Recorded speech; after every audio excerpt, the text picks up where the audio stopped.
Download now. In association with Hetic Fittings, make your furniture work beautifully. AU Bank, बदलाव हमसे है. Ozone, अब चलेगी finger की. Trends, get them talking.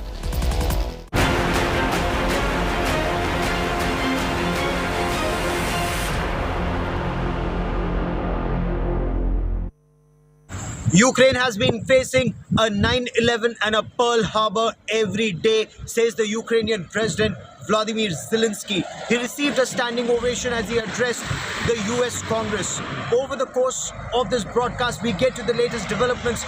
Hello and welcome. I'm Gaurav Sawant. We get to the latest in the Ukraine-Russia war.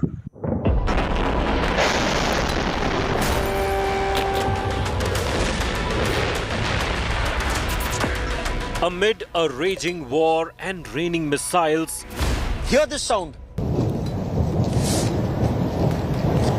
This is Mariupol. This sounds like very intense artillery pounding. he reported live from the battle zone.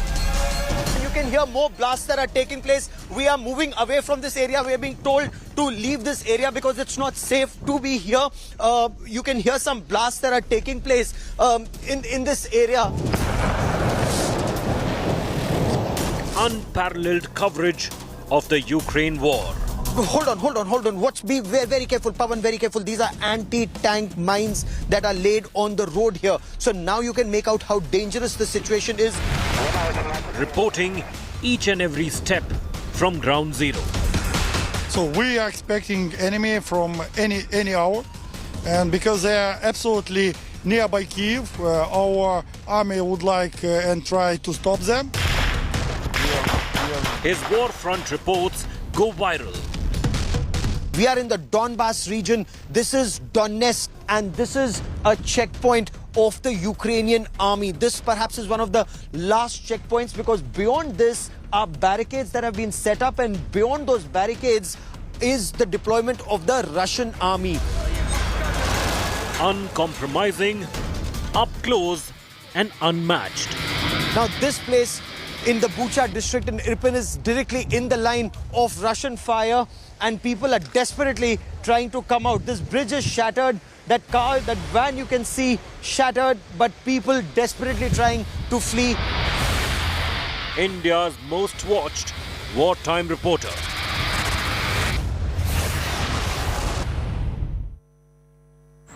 On day 21 of the conflict, the situation in Ukraine is extremely grim. Several missiles and rockets rain down on the capital Kyiv, targeting residential buildings. In fact, the Ukrainian President Vladimir Zelenskyy, in his address to the US Congress, sought a no-fly zone immediately, because he said death is raining from the skies in Ukraine virtually every day for the past 3 weeks.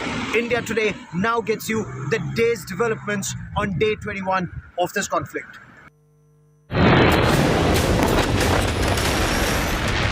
Three weeks of hellscape. A ravaged country, flattened and punished by a superpower. Its capital under siege. Armed forces in disarray. Cities burning. But Ukraine continues to show remarkable resilience.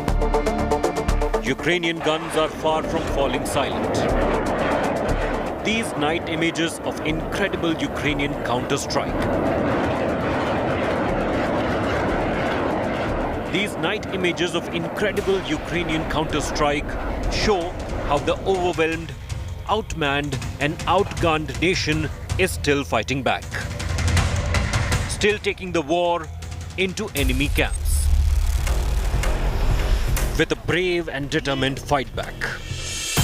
The barrage of attacks so far successful in stalling a full-blown takeover of capital Kyiv.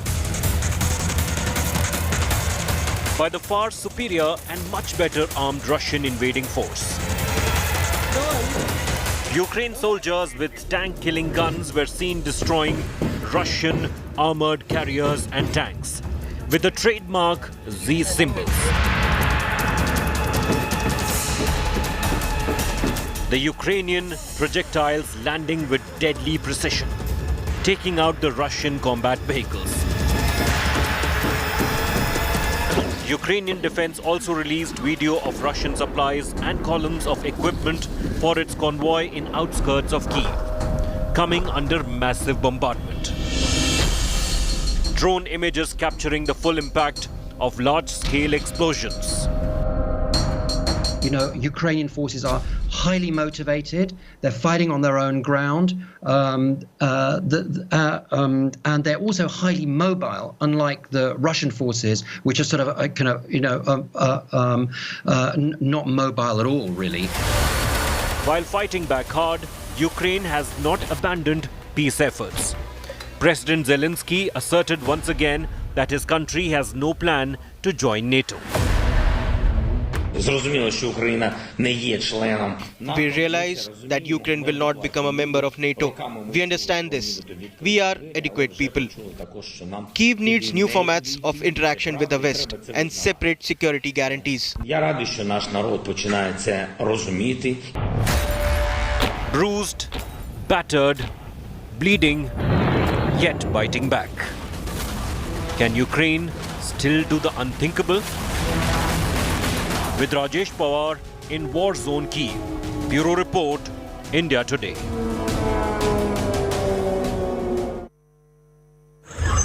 Ukrainian President Vladimir Zelenskyy has demanded additional S-300 air defense systems. He's demanded surface-to-air missiles. He's demanded additional fighter aircraft. And he also wants a no-fly zone, a humanitarian no-fly zone to be declared over the Ukraine skies as quickly as possible. This, he says, is the only way to save lives in Ukraine against the relentless Russian attack that has been on for the past 3 weeks and counting. He addressed the US Congress. He received a standing ovation. He will get additional military hardware and help. But will he get all that he wants? Let's find out. Ukraine is grateful to the United States for its overwhelming support, for everything that your government and your people have done for us, for weapons and ammunition, for training, for finances, for leadership in the free world, which helps us to pressure the aggressor economically. I'm grateful to President Biden for his personal involvement, for his sincere commitment to the defense of Ukraine and democracy all over the world. I am grateful to you for the resolution which recognizes all those who commit crimes against Ukraine, against the Ukrainian people as war criminals. However, now, it is true, in the darkest time for our country, for the whole Europe, I call on you to do more. New packages of sanctions are needed constantly, every week, until the Russian military machine stops. All American ports should be closed for Russian goods. Peace is more important than income, and we have to defend this principle in the whole world. We already became part of the anti-war coalition, a big anti-war coalition that unites many countries, dozens of countries, those who reacted to, in principle, to President Putin's decision to invade our country. But we need to move on and do more. We need to create new tools to respond quickly and stop the war, the full-scale Russian invasion of Ukraine. After 21 days of conflict, is an effort being finally made to find middle ground. Multiple rounds of talks have happened, but the Ukrainian President Zelenskyy has said that Ukraine does not want to join the North Atlantic Treaty Organization, and he wants his country to come to terms with this fact that Ukraine will not be a part of NATO. This, incidentally, was one of the principal demands of Russia before this aggression began. But that's just point one. Point two, Russia too is talking about forward movement in negotiations. What does this indicate? Does this show that an effort is being made to find a solution through talks, through negotiation? And does this mean that there will be some kind of a let-up in shelling and bombing of Kyiv? Let's find out.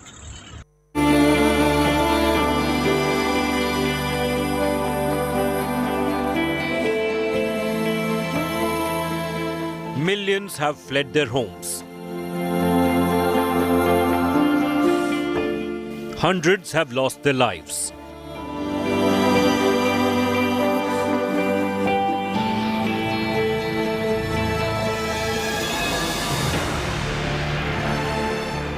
Ukraine has suffered an unprecedented human tragedy in the face of the Russian invasion. Now, after 21 days of fighting, there is hope of a truce. The man who is leading the war against mighty Vladimir Putin, Ukrainian President Zelenskyy, says he sees room for compromise in talks with Russia. This comes as Moscow has stepped up bombardment of Kyiv, targeting even residential areas. І працювати кожному на своєму місці, кожному, в тому числі нашим представникам, нашій делегації у переговорах з Російською Федерацією. Це важливо. Складно, але важливо, тому що будь-яка війна завершується угодою. Зустрічі тривають. Як мені доповідають, позиції на переговорах звучать вже реалістичніше. Проте ще необхідний час, щоб рішення були в інтересах саме України. The main provocation for the war was Ukraine's bid to get membership of the North Atlantic Treaty Organization. Zelenskyy has said Ukraine will not become a member of NATO. Зрозуміло, що Україна не є членом. We realize that Ukraine will not become a member of NATO. We understand this. We are adequate people. Kyiv needs new formats of interaction with the West and separate security guarantees. Я радий, що наш народ починає це розуміти. Earlier, Russia's foreign minister had said Moscow does not aim to overthrow the Kyiv government and it hopes to achieve significant progress through talks. Zelenskyy has climbed down and is no longer interested in NATO membership. Kremlin has shown signs of willingness to engage in negotiations. With both nations making climb down, diplomacy, it seems, will succeed in ending the war that has cost both nations heavily. Bureau Report, India Today. On day 21 of the conflict, there is a steady stream of refugees leaving Lviv, crossing over into Poland, and then trying to find a better future compared to the death and destruction that's become a part of life in the past 21 days. And missile strikes and rocket strikes are now taking place in the heart of the Ukrainian capital, Kyiv. A residential building was in the line of fire. Several people were injured. The Ukrainian president says he's saddened by the death and destruction all around. We take a look at the day's developments on day 21 of this conflict.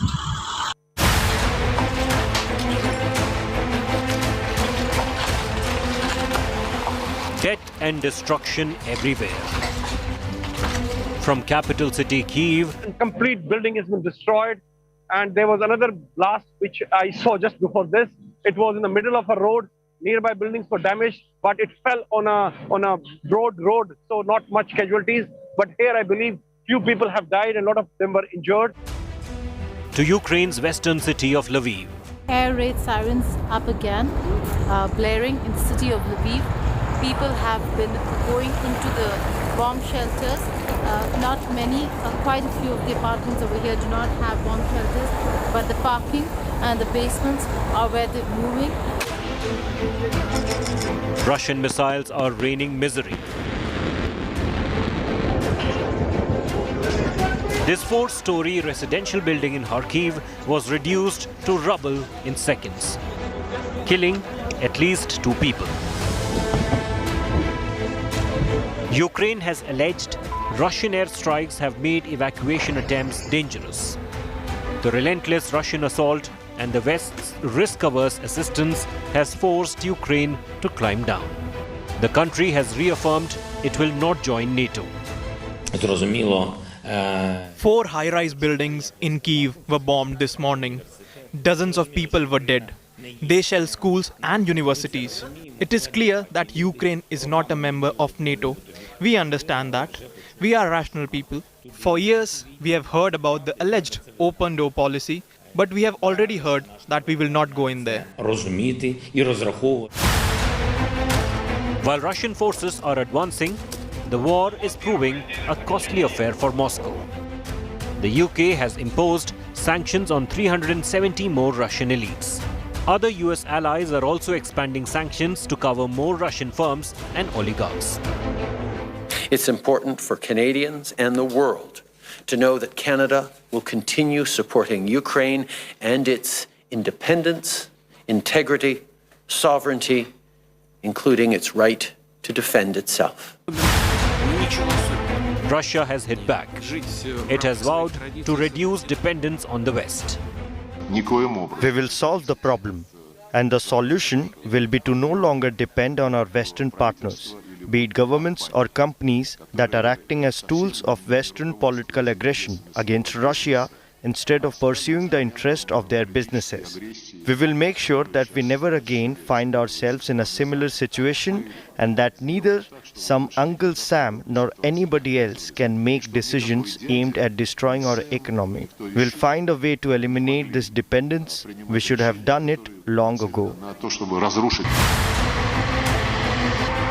Since the start of the war, hundreds of civilians have lost their lives to Russian bombings. 2.8 million people have fled the war in search of safe zones. The 5 rounds of talks have so far failed to yield a ceasefire. Bureau Report, India Today. Healthcare facilities have also been severely impacted in the bombing that's on for the past 21 days. And we're not just talking about that maternity hospital in Mariupol, but even in the Ukrainian capital, Kyiv, we get you this report about how the best healthcare facilities have now been moved into a bunker. They've been moved underground. The effort is to constantly save lives. That's the situation. That's the report that's coming from Ground Zero. Take a look. In Ukraine's Kyiv region, a temporary medical facility inside a bomb shelter is helping Ukrainians injured above ground as Russian forces pummel the capital. Mattresses lie on the floor of a dimly lit space with exposed pipes, and Surgeon Alexander Reznikov has a team of volunteer medical workers ready to care for any victims brought their way. We have set up a field hospital where, in these military field conditions, we can receive fighters, the wounded, provide first aid, stop bleeding, dress wounds. I have trained paramedics to assist me, as well as undergraduate medical students who are well adapted, who are not afraid and know what to do. A veterinary medical student pointed to beds set up for 25 patients, whom she said will feel totally safe and comfortable underground. She said the medical team is well equipped to help those in need. Here we have everything needed for human resuscitation and more. First aid medication like antibiotics, adrenaline, everything that is needed. Syringes, antiseptics, antibiotics, we have everything. Dressing stuff as well. As staff prepared for an influx of patients, at least 5 people were killed in the bombardments on Kyiv on the 20th day of the Russian assault, according to authorities. According to Ukraine, Russia has suffered major damage and loss of aircraft, fighter jets, helicopters, attack helicopters, tanks, multi-barrel rocket launchers, but even more serious, the loss of 4 senior commanders in this battle, including the Major General in charge of the Special Forces and one of the motorized forces that were responsible for the launch of this offensive. And this is a major setback for the Russian attack on day 21 in Ukraine.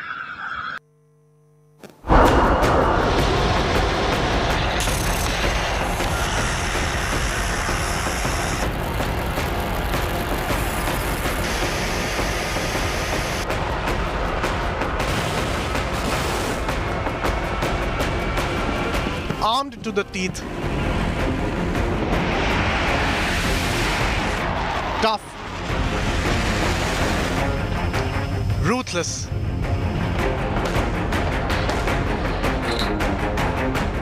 The Russian military is one of the most intimidating forces in the world.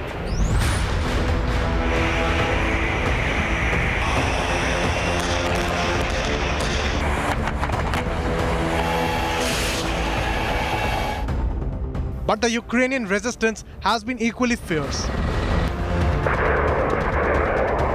Ukraine has inflicted enough injury on the aggressor. Another top Russian commander, Major General Oleg Mityaev, has been killed. He died during a fierce battle with Ukrainian troops in Mariupol. He was the commander of 150th Motorized Rifle Division. This is not the first blow for the Russians in this war. Earlier, a key commander of the Russian tank regiment, Colonel Andrei Zakharov, was eliminated in Kyiv after a heavy fight. Zakharov was a recipient of the Order of Courage from Putin himself in 2016.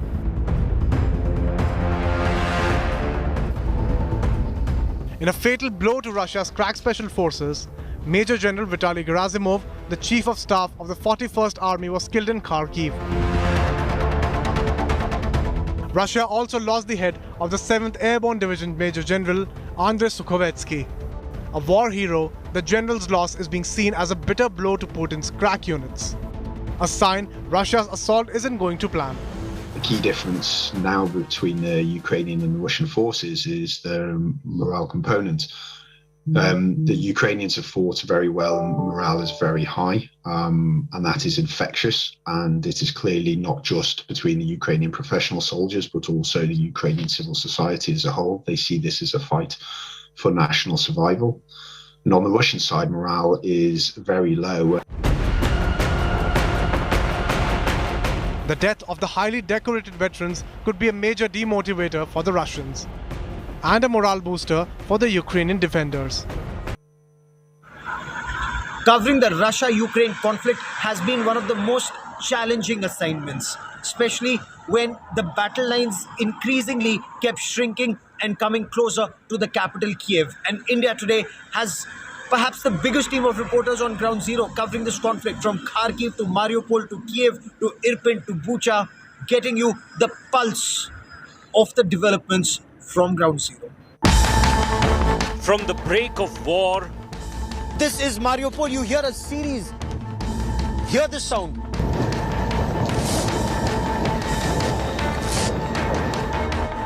through the debris and devastation. You can hear more blasts that are taking place. We are moving away from this area. We are being told to leave this area because it's not safe to be here. You can hear some blasts that are taking place. Please close the sky. Close the sky. That's the message. Over the roar of war machines. We're very careful, Pawan, very careful. These are anti-tank mines that are laid on the road here. Continuous firing taking place.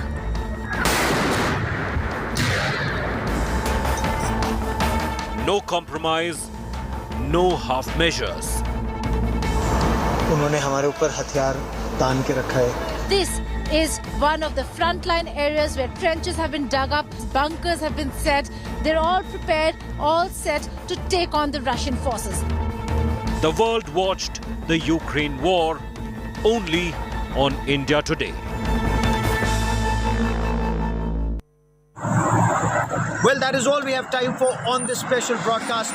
Many thanks for watching. For all the latest news and updates, do stay with India Today. That is all that camera person Pawan Kumar and I have for you on this special broadcast.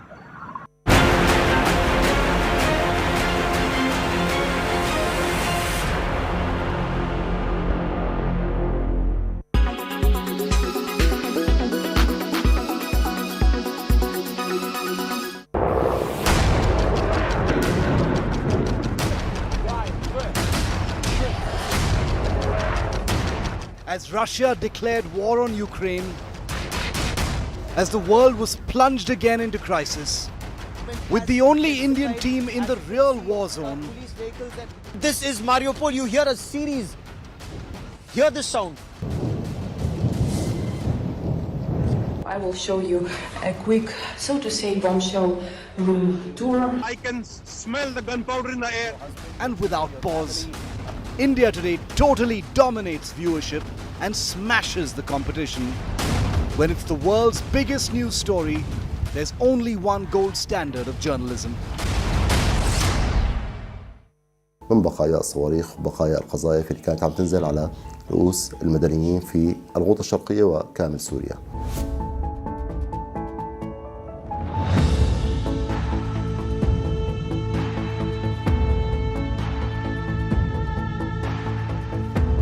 من أحد هواياتي من قبل الثورة كانت هي الزخرفة والرسم على الزجاج وعدة أمور. استغليت هاي الموهبة بالثورة السورية بالرسم على مخلفات الحرب من بقايا الصواريخ وبقايا القذائف اللي كانت عم تنزل على رؤوس المدنيين في الغوطة الشرقية وكامل سوريا.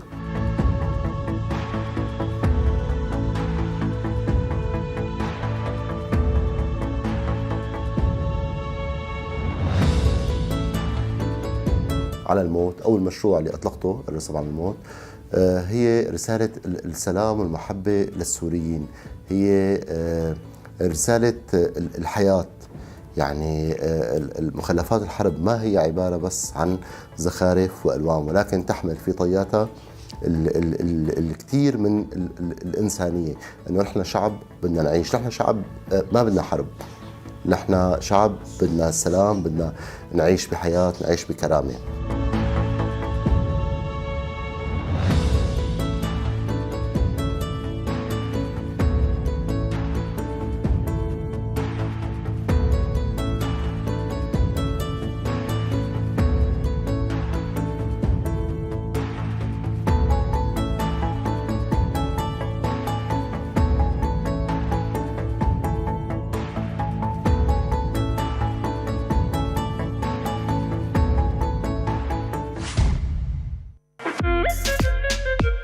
Janhvi Kapoor to Wani Kapoor, Matthew Perry to Ben Affleck. Where do they really all find love? They log on to this app called Raya, an exclusive dating app that's meant for the rich and the famous. Before you grab your phones to try your luck at matching these celebrities, let's give you a fair warning here. This dating app has a waiting list of lakhs of people who want in. What makes Raya so special? Unlike Tinder, Bumble or Hinge, Raya is a private, membership-based community for people all over the world to connect and collaborate. It is an invite-only dating app launched in 2015 by US-based Daniel Gendelman. It is elite, exclusive and requires interested users to fill out an elaborate application. Who can join the Raya Club? If you want to swipe right immediately, then please hold on to your horses there. You can only use this service if you have been invited by an existing member and approved by an anonymous membership committee. After filling out this form, the users are either accepted or rejected or put on a waiting list. In fact, 1 lakh users are already waiting to join this dating app. You heard that right? Only about 8% of all applications so far have been accepted. Here's the cherry on top. The app is available only on iOS devices. Well, love certainly is not free, and you guessed it right. This app isn't free either. It charges a monthly subscription of 2,000 rupees. In fact, one person even offered $10,000 in cash only in order to get an entry into this app. Yep, the hype is real. Now, Raya and its filmy connection. Initially, Raya debuted as a simple dating app, but gradually it transformed into a thick-walled, membership-based dating community for members of the entertainment industry. Today, it is dubbed as Hollywood's exclusive dating app. It is used not just by famous movie stars, but also some top models, professional athletes, internet celebrities, fashion designers, and several other well-known people. You are watching India Today. He reports amidst the attacks. Very close. It was just on top of us. Everybody on the ground. He reports amidst the shellings. Bombing is coming closer to us. Everybody's running now. Panic everywhere. He reports from cities under siege. A Special Forces veteran's unmatched view of the war. They're fighting. They're fighting on us now. Because I tried to show them on the camera. Okay, you need go, to... Go. Don't stop, bro. Don't stop. Soldier reporter Rajesh Pawar, only on India Today. Presented by Ebix Cash. हर खुशी के लिए काफी है. Co-presented by CoinDCX, your gateway to crypto. Co-powered by Green Lamb Laminates, Gustakhi Saaf.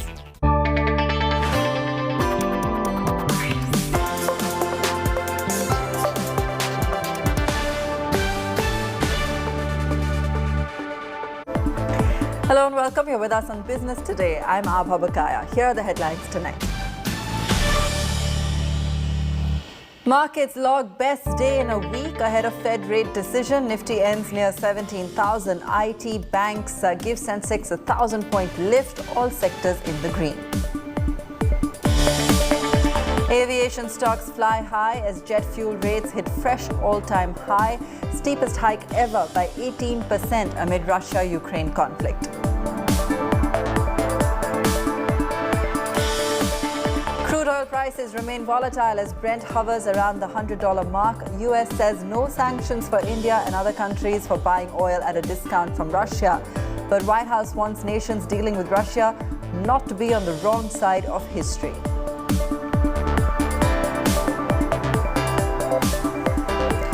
Former Fortis healthcare promoter bail request rejected by the Supreme Court.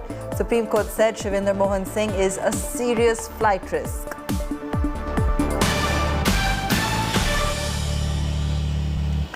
Millions under lockdown amid worst COVID-19 surge in China. Hong Kong raises alarm bells for India. Experts fear a massive disruption to the global supply chain.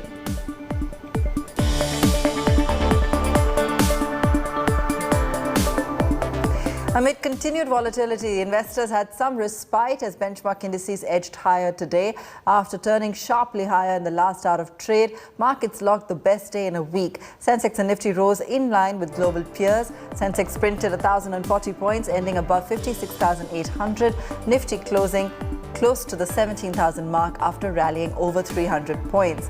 Positive developments on the Russia-Ukraine front helped markets log in healthy gains. Investors were keenly awaiting the outcome of the US Fed policy scheduled later in the day. Experts hope that the Fed will announce a 25 basis points hike in interest rates against earlier expectations of a 50 basis point hike. The buying was broad-based with all sectors in the green. 47 of 50 Nifty stocks closed in the green. Ultratech, Axis, Bajaj Auto, IndusInd Bank, Shree Cement among the gainers today. The India Volatility Index slipped 10%, recording the biggest single-day fall in a month.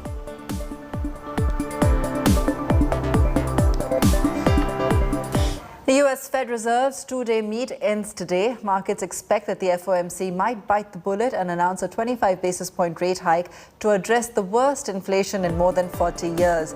This comes as the Fed Reserve is facing a tough job of walking the tightrope between controlling red-hot inflation and supporting growth. If interest rates are hiked, it will be the first rate hike in the US since 2018.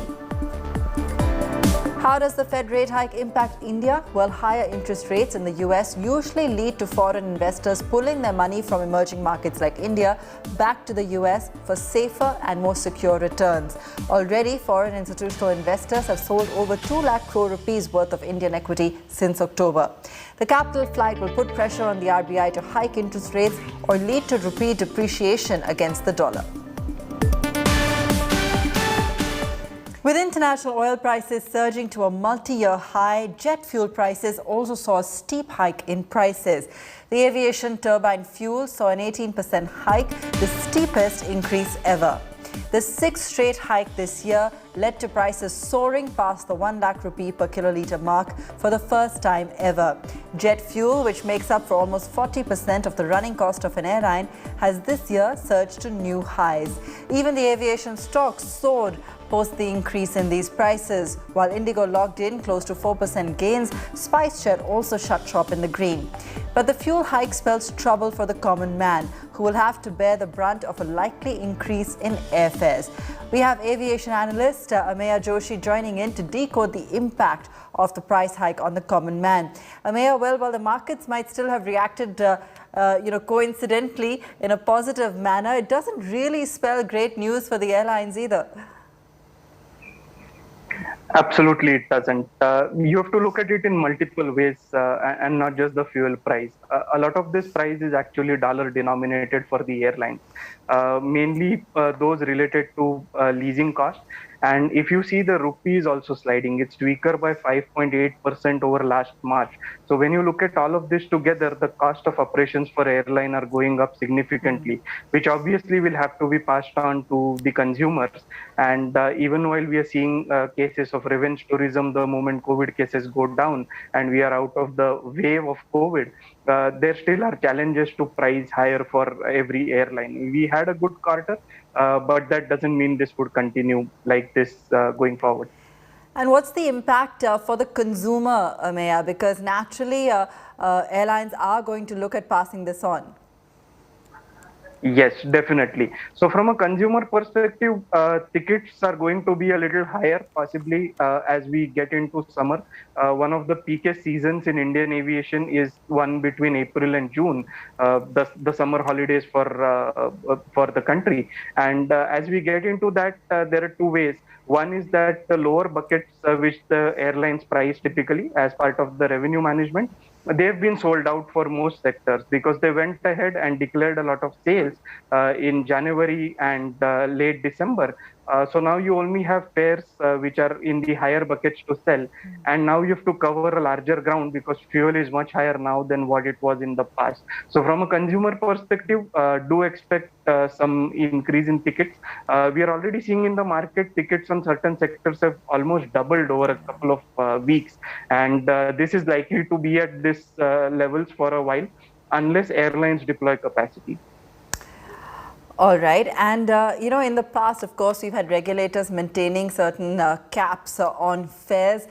Do you see that changing? There was a talk of that in the past, in terms of removing some of those caps as things started to get back to normal. What do you feel is going to be the next step on that front? Yeah, so the fare caps continue to be in the Indian market. They are restricted to only D plus 15 days. So if you're flying in the next 15 days, there is a lower and upper cap.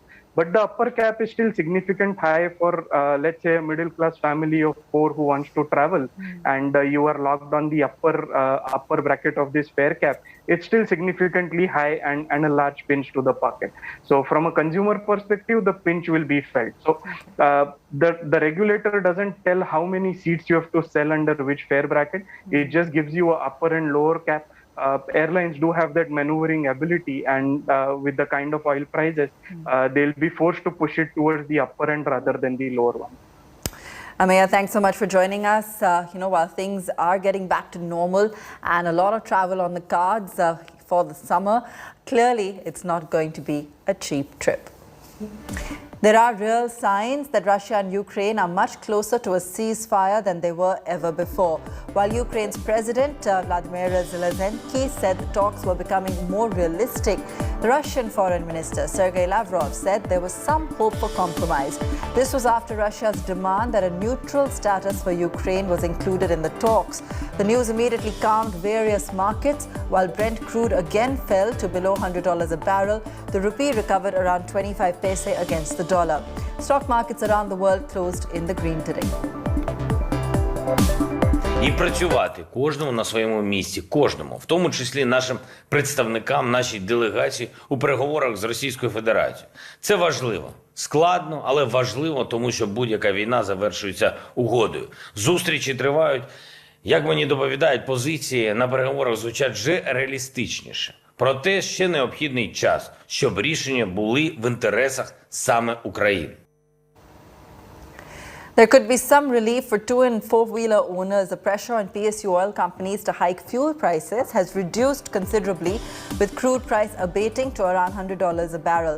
Brent crude, which was at $58 just a year ago, shot up to $97 on the eve of the Russia-Ukraine war. The panic which set in with Russian forces entering Ukraine sent prices spiraling to a 14-year high of $130 on the 8th of March. Prices have cooled since on speculation that crude oil from Russia will not be part of sanctions on the country. Meanwhile, the US last night made it clear that India importing cheap crude oil from Russia is not in violation of the sanctions. Listen in to Jen Psaki, White House spokesperson. There's been a report yesterday about the possibility that India could take up the Russian offer of discounted crude oil. What would be your message to India or any other country tempted by such an offer? Well, our message to any country continues to be that obviously abide by the sanctions, but that we have put in place and recommended. I don't believe this would be violating that, but also think about where you want to stand when the history books are written in this moment in time. And support for the Russian leadership is support for an invasion that obviously is having a devastating impact. Banking legend KV Kamath has also expressed confidence that oil prices will soon cool further. Talking to Business Today exclusively at the BT Most Powerful Women Awards, Kamath said the biggest evidence of this is that the Western central banks still haven't raised interest rates to counter the expected rise in inflation. Listen in.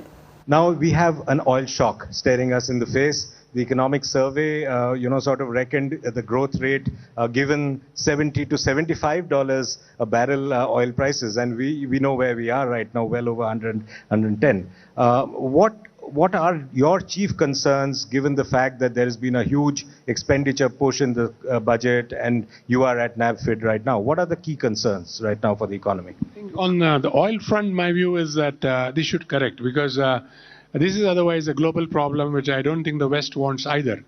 I'll put it in context. Do you think the West can survive with inflation upwards of 5, 7, 6, 7, 8? We have heard Western, I would say, thought leaders say that if your inflation rises, then you better increase your interest rates. Have you seen anybody increase interest rates? Across Europe, it is still near zero. US, it's still below 2%. Inflation is well over 7%. So whereas economic theory, which was pushed down into us, the developing world, where has that gone? So what I'm trying to say is, I don't want them to correct themselves, but this cannot last long for them. So this one. But second and third, I would think that we have a long runway as it is. The Honorable PM mentioned that, the Honorable Finance Minister mentioned that. Basically, the 25-year horizon that they've given is absolutely spot on. If you look at what needs to be done. So you have propensity to grow. It is not as if you're struggling to find where you will grow. That's number one. The second is we have another big driver with us, and that is the digital economy. The digital economy, if I look at, say, our neighbors, it's now 35 to 40% of the overall GDP. And this momentum is there for the last 8-10 years. In our context, this is just starting. And again, we have leaders who are funding these sort of initiatives. And the rate at which this will grow is going to be phenomenal. I would believe that if not 25-30%, let's assume it grows to 15-20% in the next 3 to 5 years. That is, if you had, say, 8% aspirational growth, you add another 20-25% there, you're looking at 10%. So you are getting to double-digit growth because of this new driver that is happening. And here's what else is making news in the corporate world. Ola founder Bhavesh Agrawal announced that Ola is investing in core R&D to create indigenous advanced cell technologies. They plan to invest into large-scale manufacturing of batteries. Ola has applied for the government's $2.4 billion PLI scheme for developing advanced cells. Tata Communications and Formula One announced a multi-year strategic collaboration.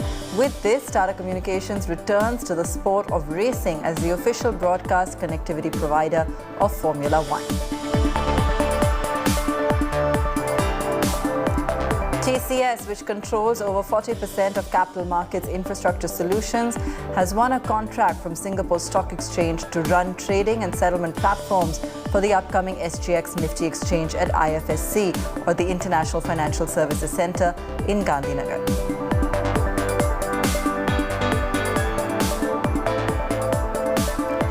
Let's take a very quick break. We'll be back with more on the other side.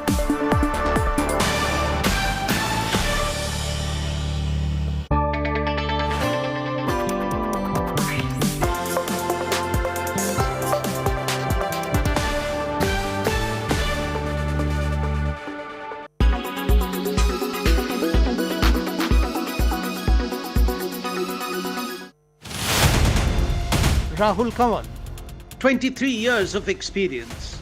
5 conflicts covered, unmatched time in war zone. The first embedded operation in the history of Indian television journalism. Gaurav Sawant, 28 years of reporting, 8 conflicts covered, unmatched hours in conflict areas.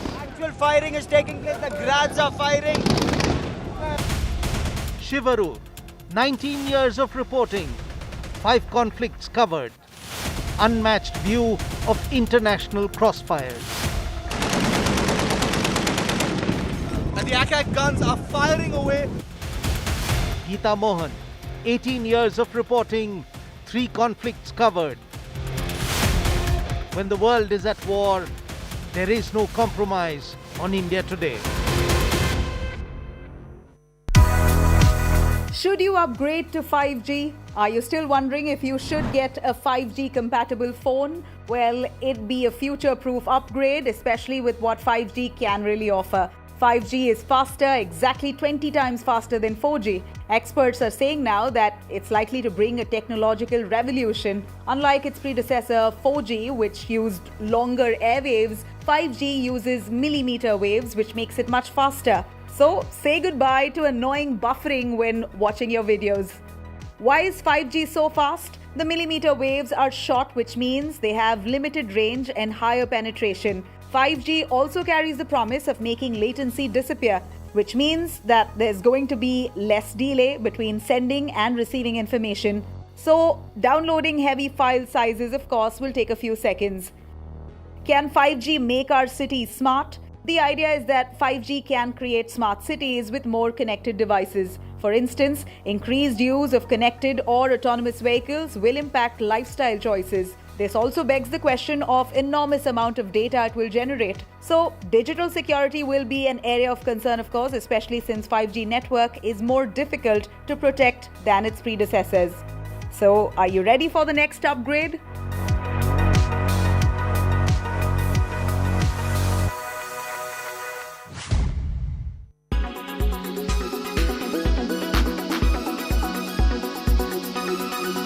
When it's the world's biggest news story, there's only one gold standard of journalism.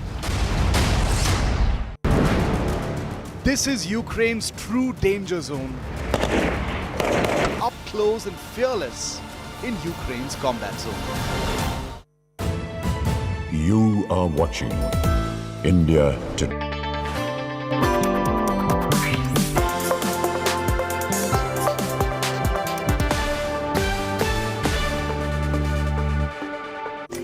Welcome back. It's the biggest bank scam ever in India, and now the centre has asked the SFIO to expedite the probe into alleged siphoning of funds in the bankrupt ABG shipyard. SFIO has been probing the books of ABG shipyard since 2019. Sources have told Business Today TV that the centre now wants the investigation to be expedited and a report submitted very soon. Let's head across to Karishma for more details.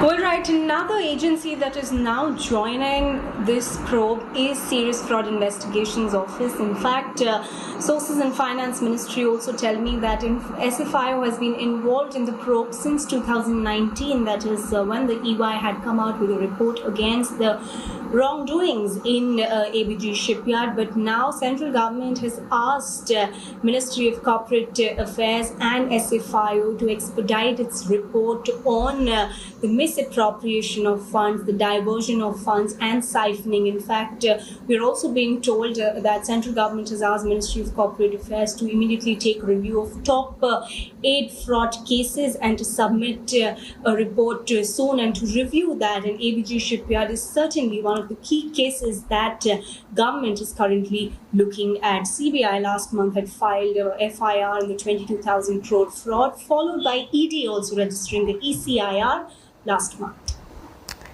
Thanks for that, Karishma. Now, the Indian electronics and pharma industry could be facing further trouble with large parts of China being forced into lockdown due to rising COVID infection cases. If it worsens, experts fear a massive disruption to the global supply chain, hitting production across the world. Just a little over 3,600 new COVID cases reported on Tuesday. But China is cracking down hard to stop the spread of the virus like never before. According to an estimate, 37 million Chinese residents have been put under varying levels of lockdown. 5 major cities, Changchun, Jilin City, Shenzhen, Dongguan, and Langfang are under prohibitory orders with residents banned from leaving their neighborhoods. Public transport has been suspended and mass testing is underway in all areas. However, what is worrying global businesses the most are the restrictions China has put in place on ports and its industrial hubs of Shenzhen and Shanghai. Shenzhen is a tech and finance hub right next to Hong Kong, with factories building products for the biggest global brands. Foxconn, which builds handsets for Apple, has already shut its plant in the region. Volkswagen and Toyota also announced closure of plants in the affected areas. If you see Foxconn shut down again, this is going to tighten up the supply for many of our electronic products and generally just the things that we consume here in the US and globally. So any more supply chain issues right now is exactly what we don't need and would create further inflationary pressures and make the Fed's job harder than it already is. Indian companies are set to feel the pinch. Nearly 70% of the ingredients required to make medicines are imported from China, as are electronic goods and other chemicals. Restrictions on factories and ports will hit Indian manufacturers hard. It's not in jest that China is referred to as the factory of the world. China's ports link factories which manufacture most of the world's smartphones and computers. A month-long slowdown at the port in Shenzhen last year caused a backlog of thousands of containers, sending shockwaves through the global supply chains. Companies are holding their breath, hoping the pandemic spares them the financial pain a third consecutive year. Bureau Report, Business Today TV. Seems like Holi is adding color to the travel and hospitality sector. With the Holi long weekend around the corner, the travel and hospitality industry is seeing a boom. As the Omicron wave ebbs and people hit the road, the industry is returning to normalcy. Take a look.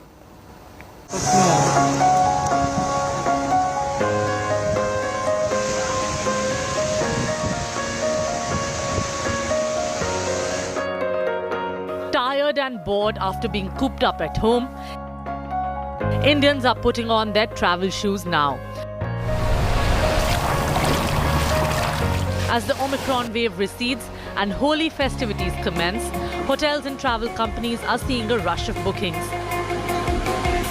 Ahead of the long weekend of Holi, travel aggregators are seeing at least a 40 to 50% increase in bookings.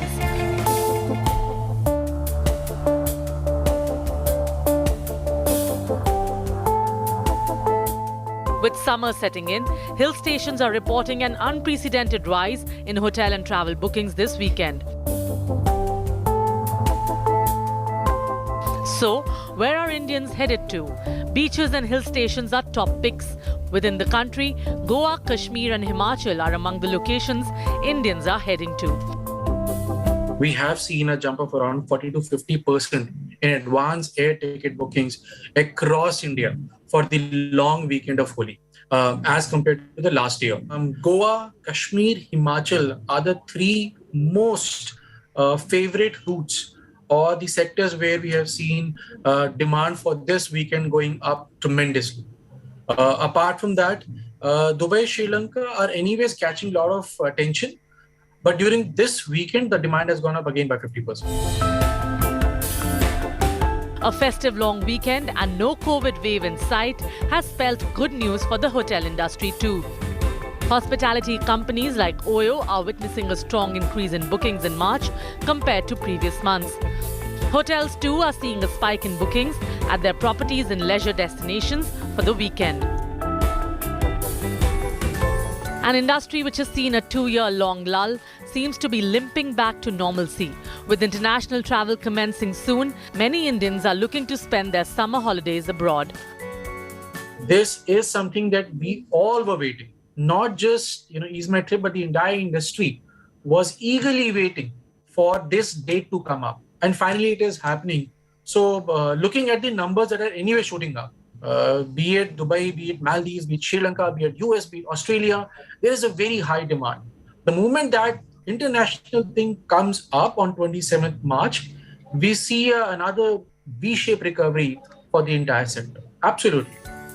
With the summer holidays round the corner, travelers are coming back with a vengeance. Will hotels and airlines continue to offer heavy discounts, or will focus now shift to yields? Bureau Report, Business Today TV. And that's all we have time for on the show today. Thanks so much for watching.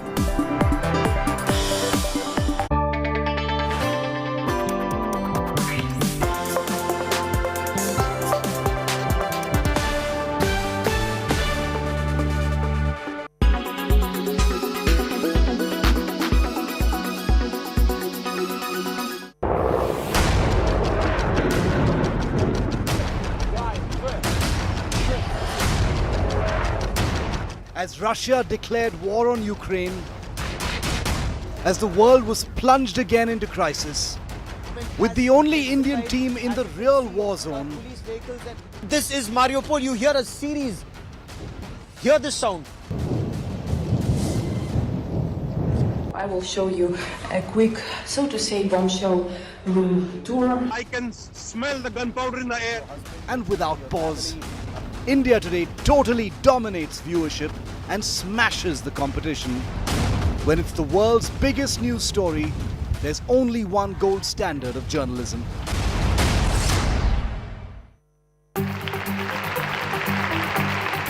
Tonight, we are all soldiers of music, wielding the power of art in defense of a free and democratic Ukraine.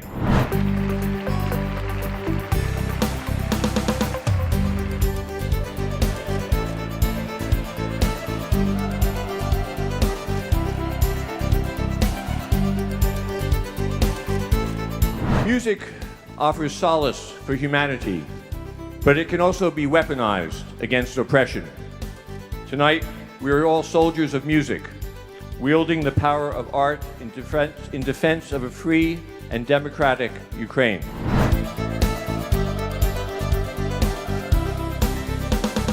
It was being broadcast tonight live to Europe, including Ukraine, and I hope that some people there were listening. So it's a sort of transference of thought and emotion.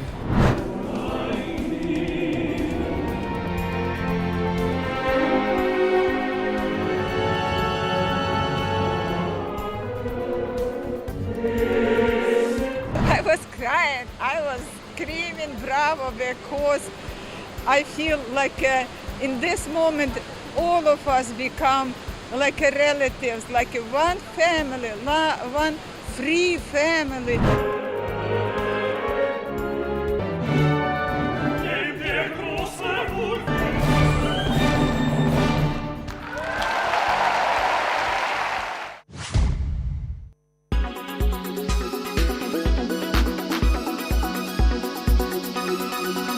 When it's the world's biggest news story, there's only one gold standard of journalism. You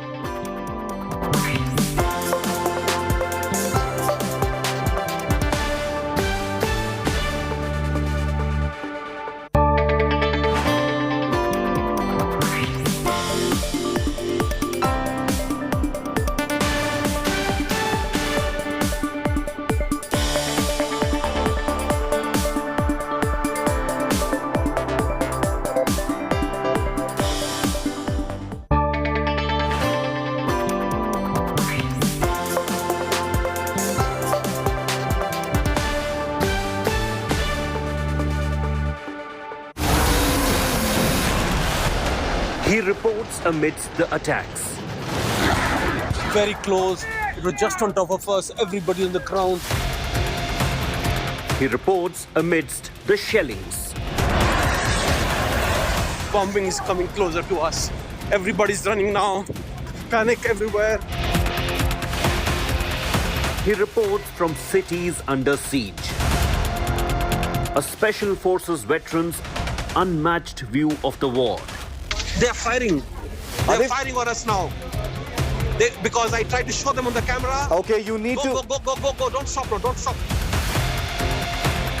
Soldier reporter Rajesh Pawar, only on India Today.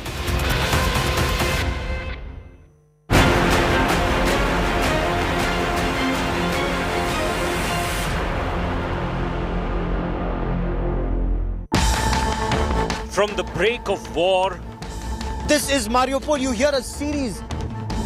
Hear this sound.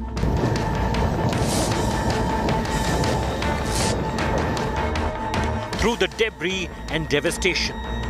You can hear more blasts that are taking place. We are moving away from this area. We are being told to leave this area because it's not safe to be here. You can hear some blasts that are taking place. Please close the sky. Close the sky. That's the message. Over the roar of war machines. Very careful, Pawan, very careful. These are anti-tank mines that are laid on the road here. Continuous firing taking place.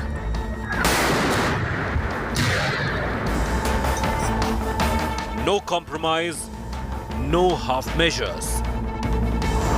उन्होंने हमारे ऊपर हथियार तान के रखा है. This is one of the frontline areas where trenches have been dug up, bunkers have been set. They're all prepared, all set to take on the Russian forces. The world watched the Ukraine war only on India Today. As Russia intensifies its attack on Ukraine, it's time to see some of the haunting images that have convulsed the entire world. Russia continues to target civilians. The image on your screen is from Mariupol. You can see a Russian tank firing at a civilian. According to reports, invaders pounded on residential areas of the besieged city.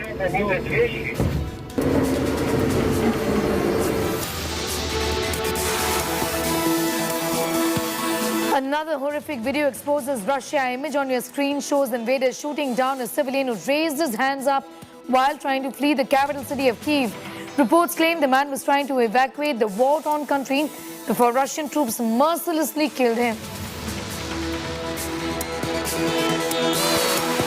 Ukraine has released a video of attacking Russian forces from an armored vehicle. The video on your screen shows Russian armored personnel, carrier and forces being fired at from the vehicle as seen on a monitor inside this vehicle.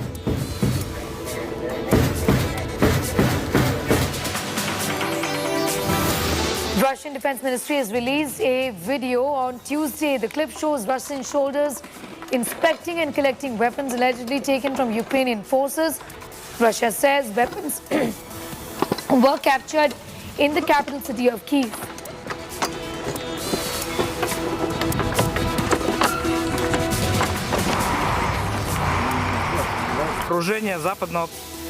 A weapons factory in Kyiv was heavily damaged in a Russian attack on Tuesday. The video on your screen shows heavily damaged factory. Outside the factory, shopkeepers and helpers were seen sweeping glass and other debris from the impact of the explosions.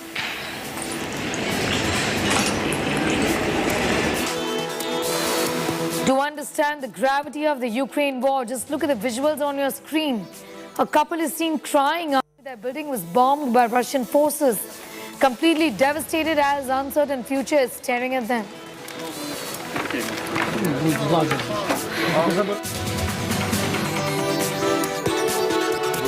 Over 3 weeks into the war, frustrated and furious, Putin has now started bombing residential buildings in Kyiv.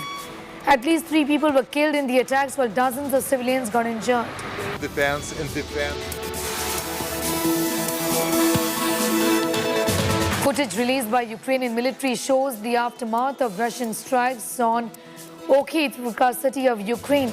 The video shows how a residential building has turned into rubble after non-stop bombardment from Russian forces.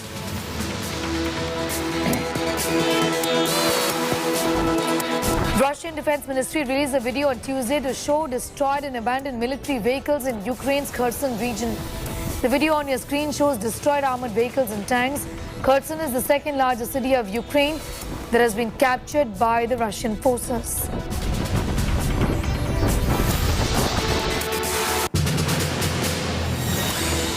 Russian assault on Ukraine continues, and it is the capital city Kyiv that is under attack now.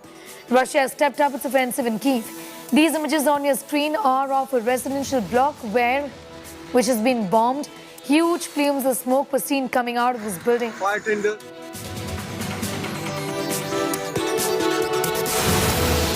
Russian missiles hit residential buildings in the center of Ukrainian Kyiv, painting a totally devastating picture of buildings and homes that collapsed. Videos show the residential complexes being charred after missile attack.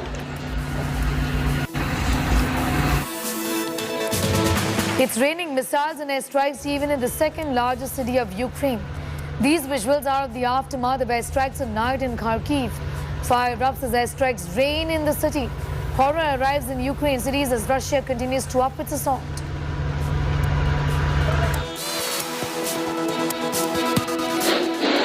It is an absolutely heart-wrenching event where the image on your screen is of Russian army tanks who are having fun by shelling residential complexes in the small city of Volnovakha in Ukraine.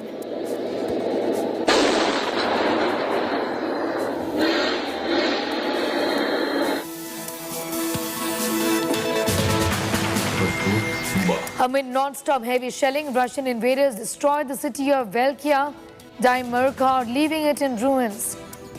Shelling continued in the region, and horror of shelling a bus stop where Ukrainian civilians are staying captured on camera.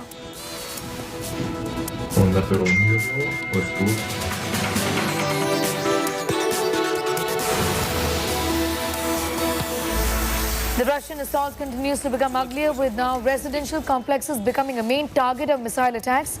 This on your screens is the aftermath of destruction caused by heavy shelling inside the city, tearing everything apart, while relief work is also being carried out.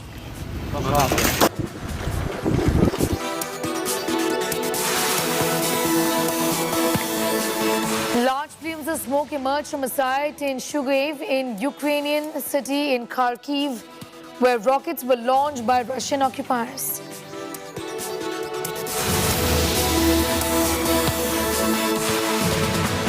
More Russian troops are called to launch a strong offensive against the peaceful rally in Melitopol city, as images capture a large number of soldiers present at the site aiming to disperse protesting Ukrainians.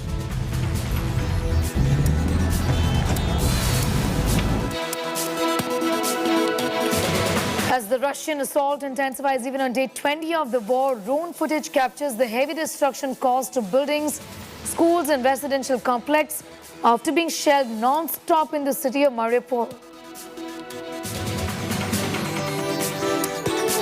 Continuing to shield their nation, Ukrainians in full gear undertake combat work of allied forces in a bid to defend the city of Mariupol, which is one of the worst affected cities.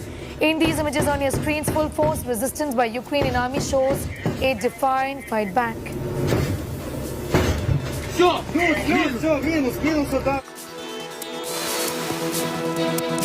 Devastating visuals of destruction all around in the city of Donetsk on your screens. This is the aftermath of continuous shelling and bombing by Russian troops launching an aggressive offensive even as war enters day 21.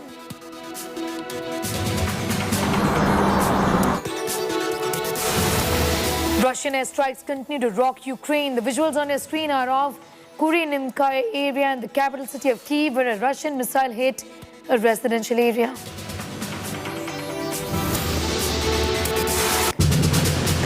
Russian troops attack Antonov Aviation industry plant in the capital city of Kyiv. Heavy shelling has caused a massive fire in the plant.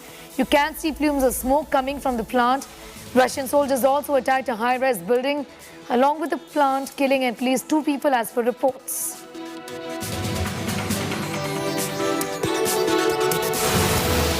Heart-wrenching image that defines the Mariupol hospital tragedy. A heavily pregnant woman being carried out on a stretcher after Russian airstrikes. According to reports, the woman, along with her unborn, couldn't survive the attack.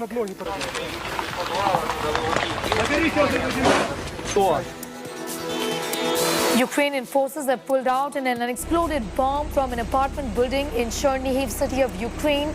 The video shows a Fab 500 air bomb being pulled out of a window from a residential area with the help of a crane. The bomb had the capacity of causing major destruction to the city.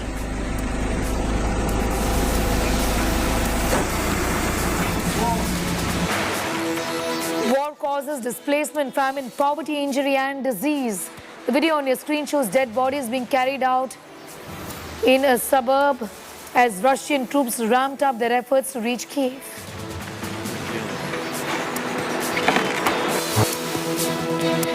The Russian Defense Ministry has released a video on Sunday. It shows strikes being carried out with the help of drones. The video on your screen shows unarmed combat aircraft taking off and bombing Ukrainian cities. The location of the bombing is said to be the capital city of Kyiv.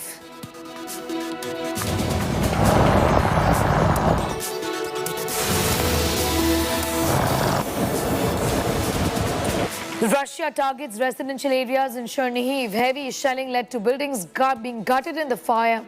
The video shows the amount of destruction caused to civilian areas. Ukrainian firefighters can be seen trying to rescue stranded people.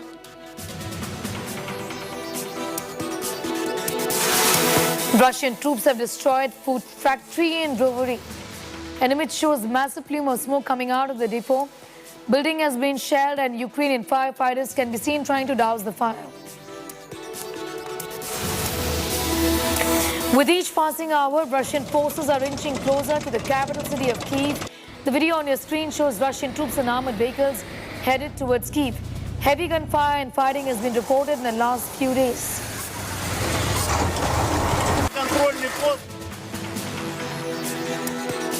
The school has been completely destroyed by Russian forces in Mykolaiv city of Ukraine. Visuals on your screen show wreck of the building and firefighters attempting to extinguish the fire using a fire hose.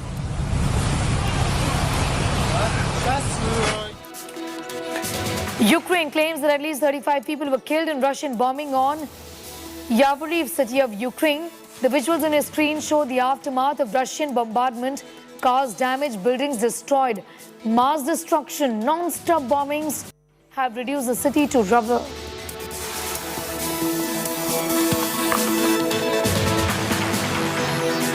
Russian aircraft dropped multiple bombs on the village of Dergachi near Kharkiv.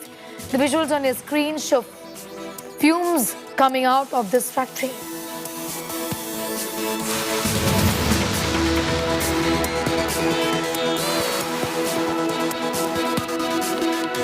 These visuals are from Kyiv. Heavy overnight shelling led to massive fire in a residential area. According to sources, a shell flew into a high-rise building, collapsing a 9-story building and setting other buildings on fire. You can see that the firefighters are trying to douse the fire.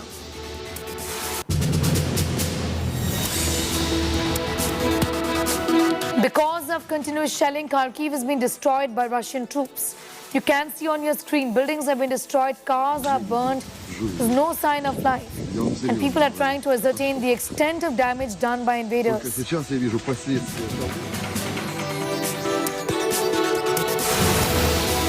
Russian troops continue to target civilians. A Russian tank crushed a car with several civilians inside near Zaporizhia city. According to reports, 2 adults and a teenage boy were burned to death in the car.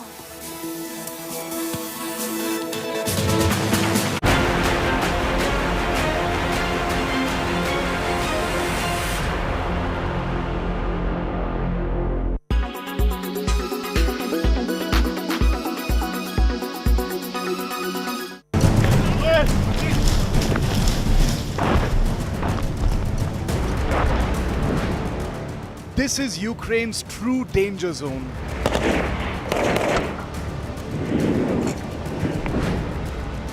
This is where gun firing and artillery firing has begun.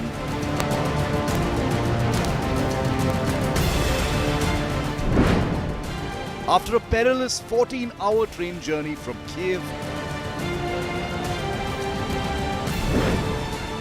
India Today reports from the real war zone.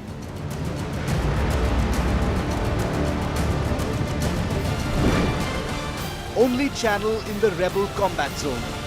Barricades that have been set up, and beyond those barricades is the deployment of the Russian army. Up close and fearless in Ukraine's combat zone. Putin might come off as a solitary figure, but he is surrounded by his deeply loyal entourage. Let's take a closer look at Russian President Vladimir Putin's closest associates. Nikolai Patrushev. He is the head of Russia's Security Council. After the collapse of the Soviet Union, Patrushev continued to work in the security services from 1992 to 94. Since 2008, Patrushev has been Secretary of the Security Council of Russia, a consultative body of the president that works out his decisions on national security affairs.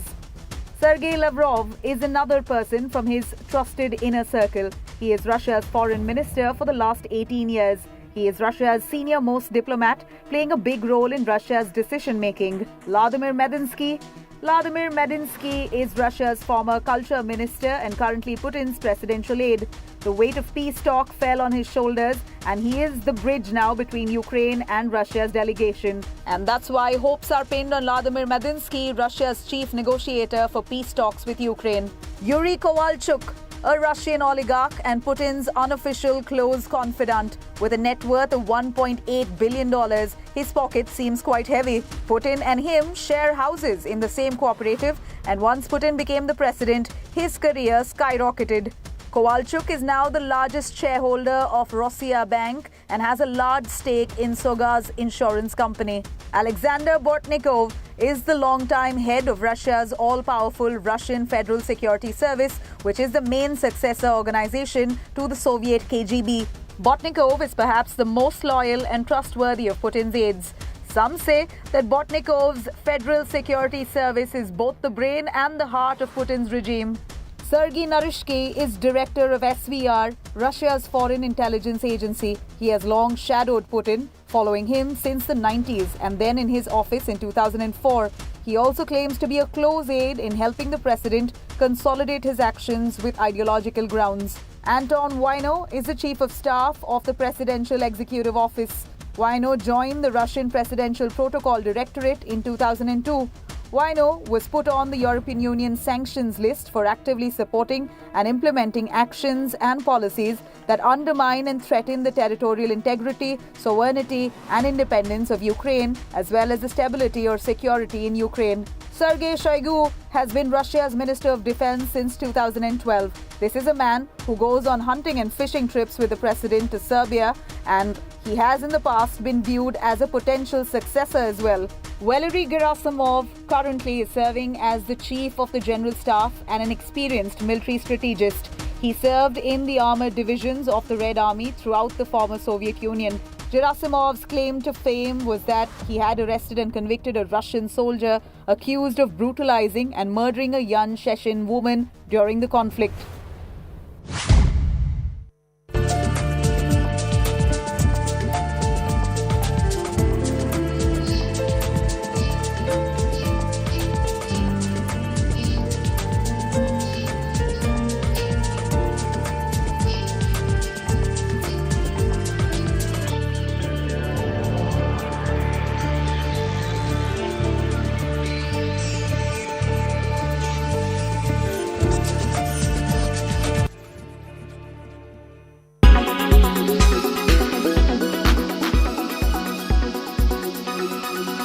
When it's the world's biggest news story, there's only one gold standard of journalism. You are watching India Today.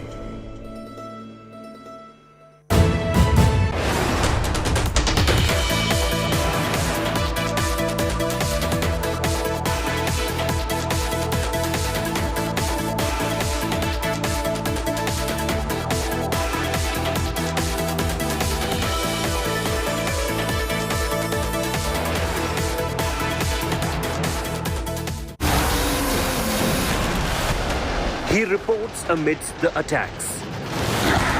Very close. It was just on top of us. Everybody on the ground. He reports amidst the shellings. Bombing is coming closer to us. Everybody's running now. Panic everywhere. He reports from cities under siege. A Special Forces veteran's unmatched view of the war. They're firing. They're firing on us now. Because I tried to show them on the camera. Okay, you need go, Go. Don't stop, no, don't stop. Soldier reporter Rajesh Pawar, only on India Today.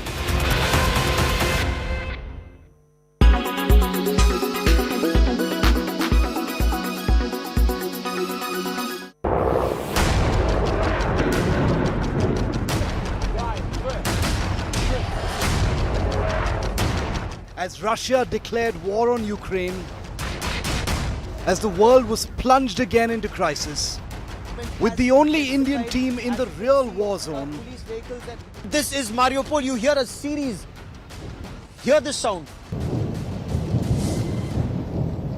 I will show you a quick, so to say, bombshell room tour. I can smell the gunpowder in the air. And without pause, India Today totally dominates viewership and smashes the competition. When it's the world's biggest news story, there's only one gold standard of journalism.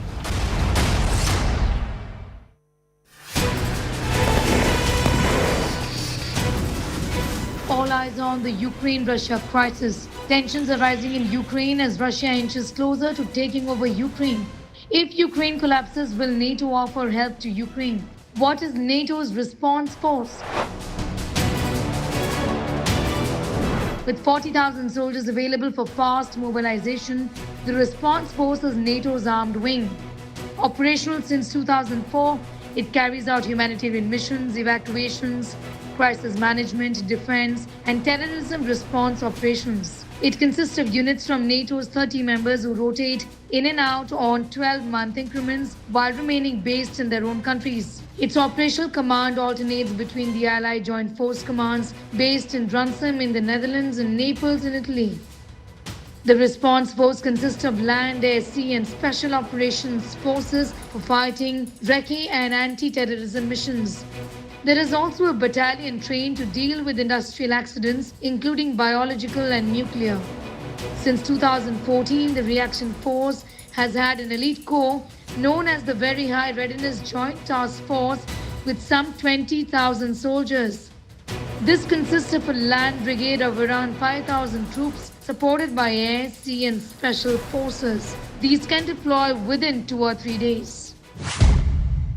Ukraine's Minister of Digital Transformation reminded Elon Musk that while his rockets land in space, Russian rockets are landing in Ukraine. This was followed by his request to provide Starlink stations to Ukraine, and Elon Musk delivered. The very next day, Musk replied that Starlink service is now active in Ukraine. Currently, the internet service in Ukraine is working fairly, but it is expected to deteriorate as the Russian invasion continues. So how does Starlink work, and how does it fill Ukraine's needs for internet? Fedorov thanked Starlink for keeping the Ukrainian cities connected. A truckload of satellites called dishes showed up in Ukraine. Ukrainians just have to plug in the dishy and it will automatically connect to the nearest satellite. 2,000 of these satellites exist. The satellite then communicates to the nearest ground station that supplies the internet. For Ukraine, a ground station is located in Poland. The ground station then communicates to the satellite and then back to the dishy or the user. Ordinary obstructions for satellites are trees or buildings that might block pathway, but for Ukrainians, safety from Russians will have to be considered. Cybersecurity watchdog NetBlocks said that Starlink can provide connectivity by creating a personal hotspot for people who are within the vicinity of the device. They said, and I quote, "This is very useful for journalists, resistance groups or the elected government." However, its security is questionable. Some have questioned using a satellite for internet services during an invasion because it can be targeted by the Russian military. Elon Musk echoed similar concerns. Commercial satellite company Viasat had suffered a cyber event affecting its broadband services on the same day Russia invaded Ukraine. As the Russian invasion continues, Starlink may prove to be beneficial in any case of internet blackout that may occur in Ukraine. If you'll have time after the war, you're very welcome. I invite you.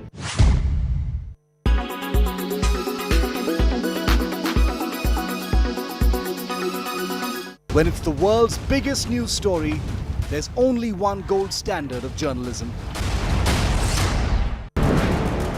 This is Ukraine's true danger zone. Up close and fearless in Ukraine's combat zone. You are watching India Today. From the break of war, this is Mariupol. You hear a series. Hear this sound.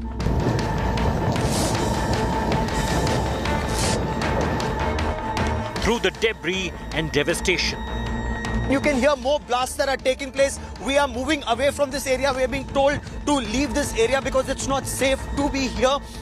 You can hear some blasts that are taking place. Please close the sky. Close the sky. That's the message.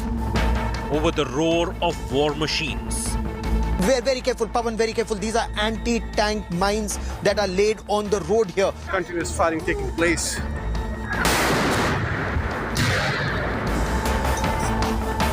No compromise, no half measures. उन्होंने हमारे ऊपर हथियार तान के रखा है. This is one of the frontline areas where trenches have been dug up, bunkers have been set. They're all prepared, all set to take on the Russian forces. The world watched the Ukraine war only on India Today.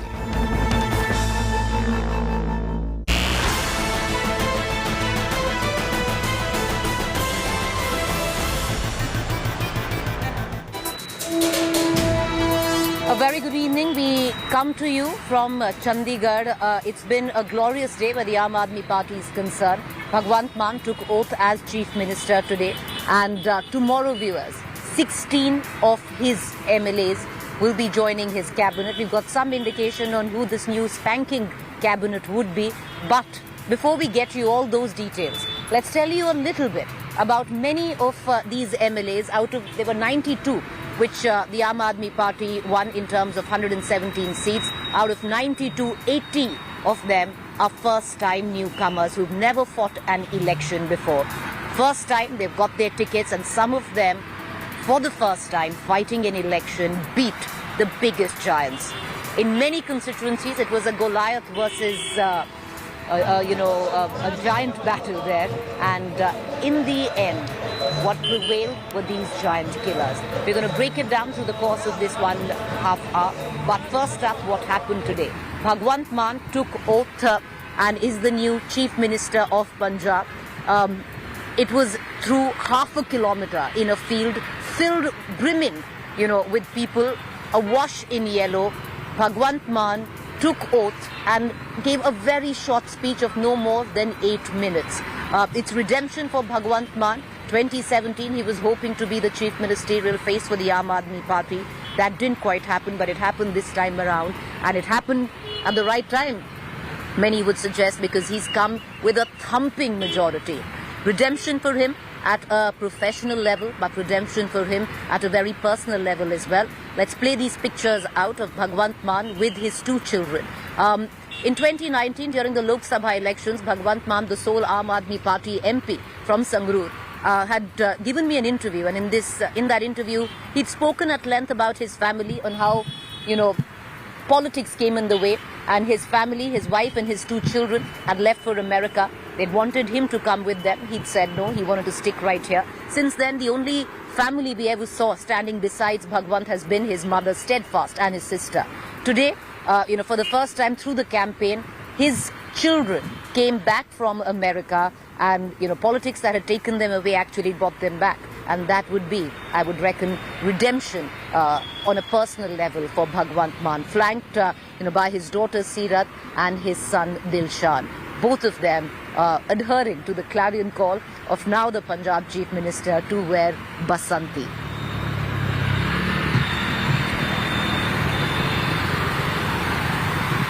All right, so this was the oath-taking ceremony today of Bhagwant Mann, but now let's tell you a little bit about those 92 MLAs. Because if you dig deeper into that number, out of 92, 12 of them have been repeated by the Aam Aadmi Party from 2017. 80 of those MLAs today have never fought an election before. They're all first-timers. And it is through this lot, some of them have emerged to be giant killers. And, let's start right now from the constituency of Amritsar East. It was a battle pitched between the Shirmani Akali Dal, Majithia, versus the Congress Sidhu. But guess who took it away? A NGO worker, Jeevan Jyoti Kaur, from the Aam Aadmi Party. She is our giant killer number 1 here. This is one of the biggest giant killers of Punjab, Jeevan Jyoti Kaur, and she defeated not one but 2 giants of Punjab politics in one of the biggest upsets of Assembly polls 2022. Jeevan Jyoti Kaur defeated Punjab Congress President Navjot Singh Sidhu as well as the Shiromani Akali Dal leader Bikram Majithia in these elections. It was not only a first for Jeevan, but a first for both her opponents. While for Jeevan it was a first win, for her opponents it was their first electoral defeat. Neither Sidhu nor Majithia had ever lost an election before. Jeevan Kaur, a social activist known as Pad Woman for her campaign promoting menstrual hygiene in Amritsar, polled 39,520 votes against 32,807 polled by Sidhu and 25,112 by Majithia on the Amritsar East seat. She says her victory was the magic of Kejriwal's Delhi model. It's basically, people voted for change this time in Punjab. So it's the jadoo of Arvind Kejriwal's tried and tested model of good governance in Delhi. Does that add pressure? Do you feel this is going to add more burden and responsibility about performance, about bringing that particular change that you're talking about? No, I don't think there's any kind of pressure because we have the intent to deliver what we have promised as we did in Delhi. Also, a lot of people would not have taken you seriously because everybody was talking about these two giants. And now that you managed to be a giant slayer, what sort of a message do you have for both Sidhu as well as Majithia? So I think they got an answer. So they got an answer yesterday, right? What role do you see yourself? Again, like I said, so it's basically the party's decision and whatever the... everybody says it's a party's decision. Arvind Kejriwal actually talked about Labh Singh. How is the Aam Aadmi in the real sense and you're an Aam woman in a real sense who's risen. So do we see you in a ministerial post? Do we see you in a prominent post? See, I would like to be a good MLA first. To be very, very honest. What is Amritsar East looking at now? See, people have very little demands. Like, as I said, that they don't even have basic amenities there. So they just want clean drinking water. They just want clean roads. They just want good drainage system. Of course, there are a lot more other issues also. Drugs is one of them. Walla Sabzi Mandi issue is there. And then there's development of focal point and then ammunition dump. So all these issues are. So what happens to your teaching career? Is it history? See, I was never a teacher. I am a social activist. So we run 4 projects under our NGO. We have a school for the underprivileged sector and I have a team working there. We have, we are under skill development also. We adopted a slum area. And then lately I started a project called Ecoshi where I have 2 hours menstrual health program and I promote reusable sanitary pads. But then I do have a project manager for all projects of mine. Faced with an uphill political battle in Sidhu's home ground of Amritsar East, Shiromani Akali Dal had fielded party veteran Bikram Singh Majithia against him. And the AAP fielded social activist Jeevan Kaur. Jeevan campaigned on issues concerning Amritsar and relied on her social service groundwork to get her the votes. With Kamaljeet Sandhu, Bureau Report, India Today. All right, from one giant slayer, let's move to the other. But this time it's not one. There are 2 giant slayers with only one Goliath. There are 2 Davids. Well, what you're talking about, and if you're a little confused, we're talking about the constituency of Chamkaur Sahib and Badohar. And we were talking about the giant or the Goliath here was the incumbent Chief Minister of Punjab, Charanjit Singh Channi. He lost from both seats of Chamkaur Sahib and Badohar. From Chamkaur Sahib, he lost to a David whose name is himself, Charanjit Channi. And from Badohar, he lost to another David who is a small mobile repair technician. These 2 have emerged as giant slayers. No more about them here.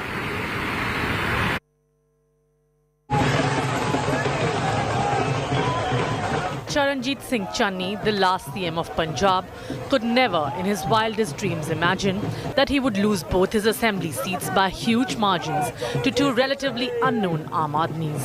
But as fate would have it, he was convincingly humbled in both the constituencies where he fought the Punjab Assembly election. Let us introduce you to the 2 giant killers from the Aam Aadmi Party, which won 92 seats in the 117-seat Punjab Assembly. Their common man image helped them better the Chief Minister from the Congress. AAP's Labh Singh Ugoki defeated Channi in the Badhaur constituency. Labh Singh owns a small mobile repair shop in Ugoki village of Barnala district. Channi lost Badhaur to Ugoki by a huge margin of 37,558 votes. Charanjit Singh Channi के आने से चुनौती उन्हीं को है जी क्योंकि हमारे हलके के लोग हमेशा बदलाव का हिस्सा बने हैं। 1952 में पहली इलेक्शन लड़ी गई थी पंजाब की। यहाँ हमारे भदौड़ से भी जो कैंडिडेट थे, एक तरफ तो राजा नरपाल सिंह थे और दूसरी तरफ थे बाबा अर्जन सिंह। जो राजा नरपाल सिंह थे वो महलों के लोग थे, बड़ी बड़ी गाड़ियां थी उनके पास, और जो बाबा अर्जन सिंह थे वो जो हमारा व्हीकल होता है ना किसान का, मतलब उस पर काम करते थे। तो लोगों ने उनकी इलेक्शन लड़ी और बड़ी लीड से बाबा अर्जन सिंह जी जीतकर उन्होंने इतिहास रचा था। सो हमारे भदौड़ से ये इतिहास है कि ये लोग एक बदलाव के लिए वोट करते हैं। तो इस बार बदलाव के लिए इस बार भी वोट करेंगे, क्योंकि पहले 3 बार भी की है और अभी चरणजीत सिंह चन्नी के आने से चुनौती चरणजीत सिंह चन्नी को है, आम आदमी पार्टी को नहीं। 35-year-old Lab Singh, the son of a driver, lives in a 2-room house and his declared assets are a bank balance of 75,000 rupees and an 8-year-old two-wheeler. Lab Singh conducted his entire election campaign using public transport and his bike. Despite having been locked in a high-profile contest with the Chief Minister, Lab Singh won the election by a huge margin. He was able to establish his Aam Aadmi image and projected Charanjit Singh Channi as a crorepati. The sitting CM lost his original Chamkaur Sahib seat too. This by a margin of 7,833 votes to his namesake, Dr. Charanjit Singh. The 60-year-old Dr. Charanjit Singh, who defeated Charanjit Singh Channi, is an ophthalmologist and runs his clinic in Morinda. Dr. Singh's popularity in the area is said to be because of the free eye checkup camps for the poor that he used to organize. He had earlier been with the Congress but had contested his first election on an AAP ticket in 2017. At that time, he had been defeated by Charanjit Singh Channi by a margin of 12,308 votes. हम जनता को यही कह रहे हैं कि आप नाम में ना जाएं, आपने झाड़ू देखना, बस झाड़ू सफाई करनी है। जो गंद इन लोगों ने, इन रवायती पार्टियों ने पंजाब में डाला है, उसकी सफाई करनी है और उसके लिए झाड़ू जो एक निशान है, सबसे बढ़िया चीज है झाड़ू। वो अब सारे पंजाब का जो गंद है वो झाड़ू से निकालना सब लोगों ने। With Manjeet Sehgal, Bureau Report, India Today. Well, it's been not a good day for the Shiromani Akali Dal as well, especially with the showing in Punjab with just 3 MLAs, which the Shiromani Akali Dal actually won in terms of seats there. In terms of the seats that the Badal family fought on, the biggest shakers and movers from the Badal family and the Shiromani Akali Dal fell to very unknown, common Aam Aadmi folk. Reeling from a humiliating defeat in the assembly elections, the Shiromani Akali Dal held a brainstorming session in Chandigarh to discuss the shortcomings and failures that led to the party's poor performance. Shiromani Akali Dal's vote share fell from 25.2% in 2017 to 18.38% in 2022. The party, which had won 15 seats in 2017, was reduced to just 3 seats in 2022. A day before the election results of March 10, Sukhbir Singh Badal claimed that the SAD-BSP alliance would be in a position to form the government. But when the results came, the 100-year-old regional party failed to hit double digits despite an anti-incumbency wave against the Congress. And it was all because of the Aam Aadmi Party wave that even swept party stalwarts away. Party chief Sukhbir Singh Badal, patriarch Prakash Singh Badal, and senior leaders Bikram Singh Majithia and Adesh Pratap Singh Kairon could not retain their seats. 94-year-old Prakash Singh Badal, the oldest candidate in this election, was defeated by the Aam Aadmi Party candidate, the 59-year-old Gurmeet Singh Kundia, by a margin of 11,396 votes. Sukhbir Singh Badal lost the Jalalabad seat by a huge margin of 30,930 votes to Aam Aadmi Party's Jagdeep Kamboj. The SAD has been all but wiped out in all 3 important regions of Punjab, Malwa, Majha, Doaba, and could win just 1 seat in each region.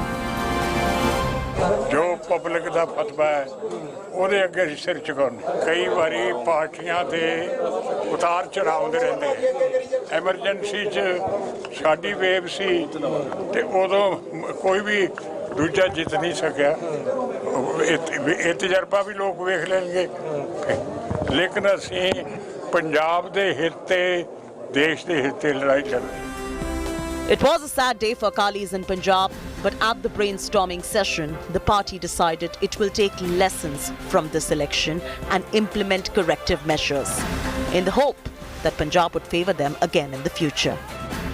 Sources say that party can also replace Sukhbir Badal as the president of Akali Dal, and the senior Badal, Prakash Singh Badal, can take over. But this will be decided in the meeting. With video journalist Dilip Sahu, this is Manjeet Sehgal in Chandigarh for India Today. All right, viewers, with that I'm going to go into a quick break, but when we return, we're going to get a sneak interview as well with the other giant slayers where the Punjab elections were concerned. There wasn't just one or two, there were many. When I say 92 is what Aam Aadmi Party has won of 117 seats. We'll get you more. To stay with us.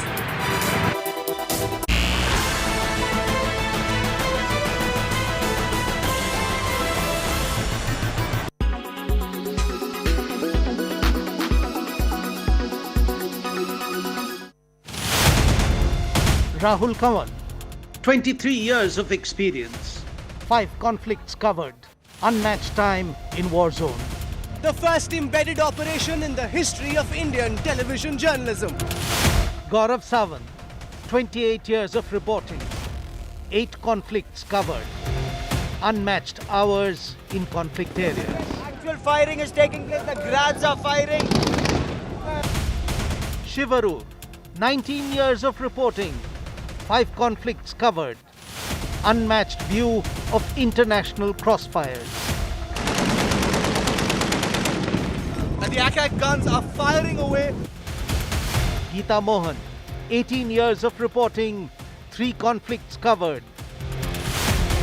When the world is at war, there is no compromise on India Today. We have to stand firmly and squarely with the people of Ukraine, and we condemn the Russian invasion. Luckily, though, in all sign languages, this is the gesture for Putin. We have brothers and sisters who are suffering in our industry who are in Ukraine. Everyone needs to do as much as they can.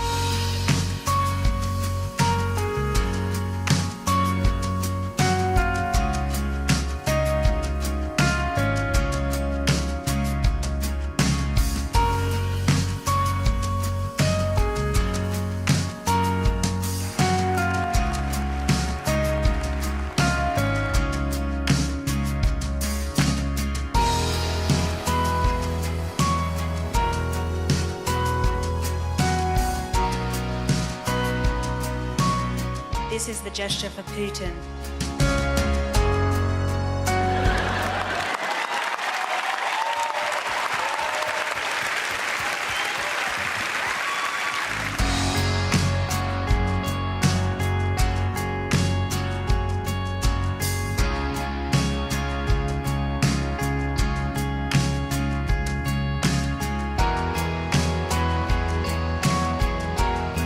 I'm standing side by side with my brothers and sisters who are going through this, but we all need, as we know, to do more than wear a badge. We need to donate, we need to pressure our politicians to continue to create some kind of a refugee a safety and a haven here for people who are suffering.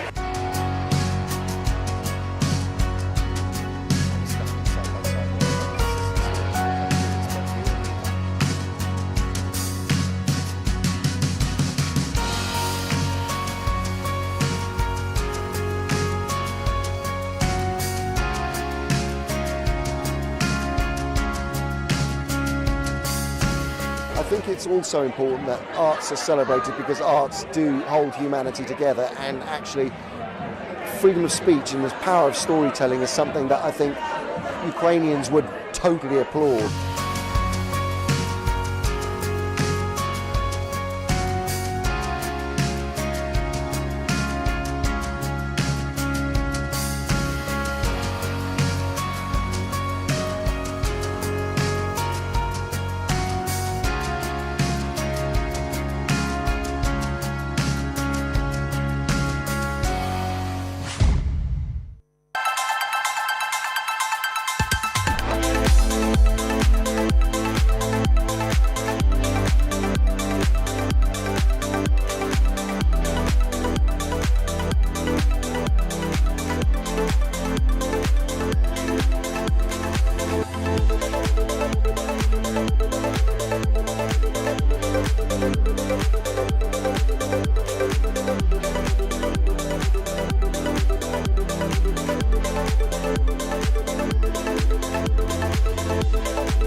نشوفها في المستقبل أول ككتلة هي كتلة غريبة بالنسبة للناس، وبعدين كسر الجمود الكتل الموجودة حوالينا في دبي على أساس أن يكون نوع من الجذب موجود فيها على مستوى العالم وعلى مستوى الدولة.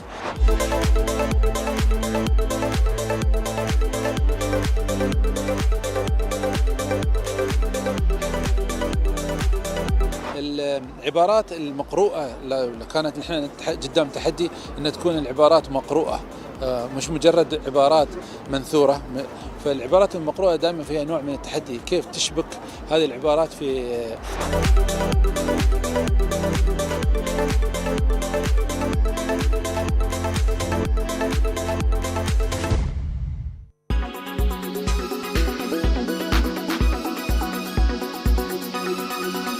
When it's the world's biggest news story, there's only one gold standard of journalism.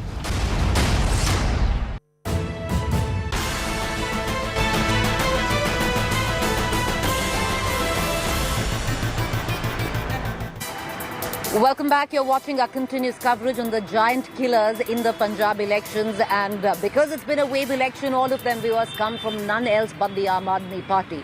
But let's stick to now the biggest giant killer of them all, and that's none else but now from designate today turned to incumbent Chief Minister of Punjab, Bhagwant Mann. Well, let's hark back to 2008. It was the Great Laughter Challenge. Bhagwant Mann was performing, and guess who was the chief guest and the judge? It was none else but Sidhu. Sidhu judged Bhagwant Mann on that day in 2008. Well, in 2022, it was Bhagwant Mann who made all of the state of Punjab give the verdict on Sidhu.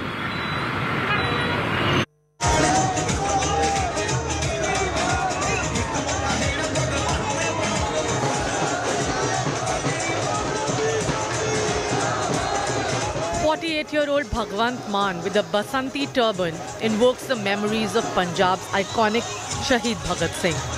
Not just the headgear, Mann's speeches end with a Inqilab! Inqilab! Inqilab!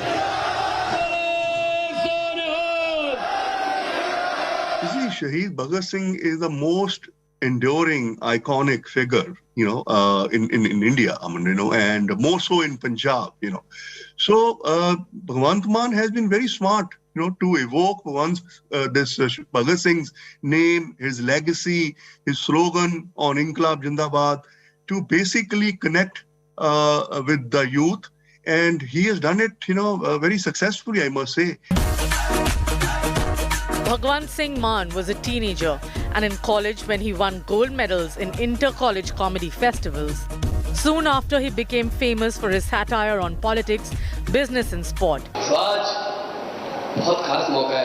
He reached the national stage with his stint in the Great Indian Laughter Challenge of 2008. 3 years later, Bhagwant Mann turned politician. हमने तो पंजाबियों को कहा था झाड़ू चला दो, पंजाबियों ने वैक्यूम क्लीनर ही चला दिया.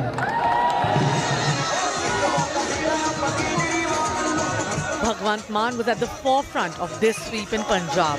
On 19 January, he was declared Aam Aadmi Party's chief ministerial face for Punjab. तो पंजाब के लोगों ने अपना अगला सीएम किसे चुना है?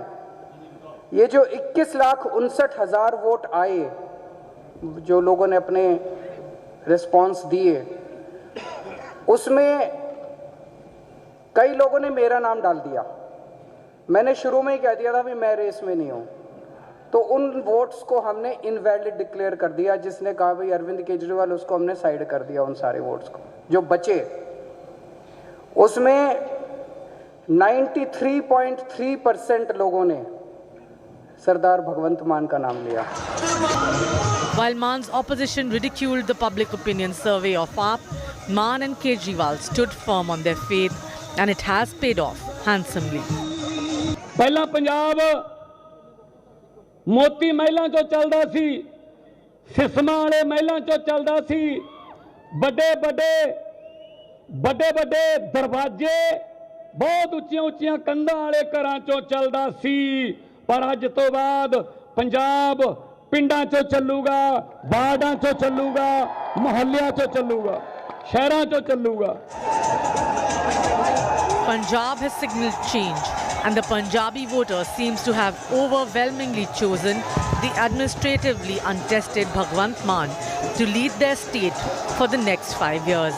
And Mann seems all ready to give it a go. All right, viewers, and some of these giant slayers will be taking oath tomorrow to form Bhagwant Mann's cabinet. We're going to get you the details there. But with that, we wrap up this edition from Chandigarh. Thank you for watching, but do stay tuned.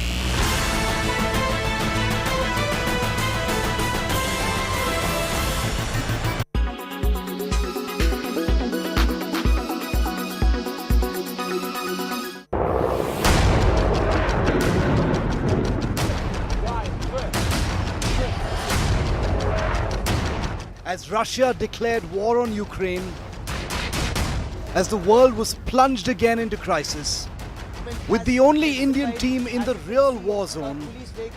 This is Mariupol. You hear a series. Hear this sound. I will show you a quick, so to say, bombshell room tour. I can smell the gunpowder in the air. And without pause, India Today totally dominates viewership and smashes the competition. When it's the world's biggest news story, there's only one gold standard of journalism.